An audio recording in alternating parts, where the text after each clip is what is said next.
आजचा जो अपघात झालेला आहे तो इकडचा स्थानिक रहिवासी आहे.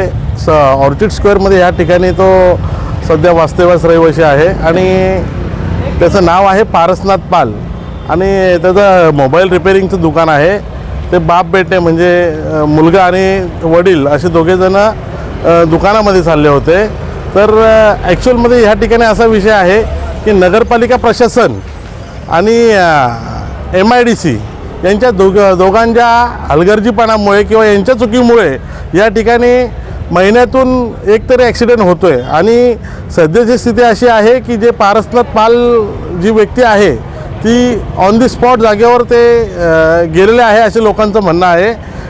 या ठिकाणी आपण पाहू शकता मागे डिवायडर म्हणजे काय MIDC जी बंद पाईपलाईन आहे तिचा एअर वॉल आहे. कितीतरी वेळा आम्ही संबंधित अधिकाऱ्यांशी चर्चा केली.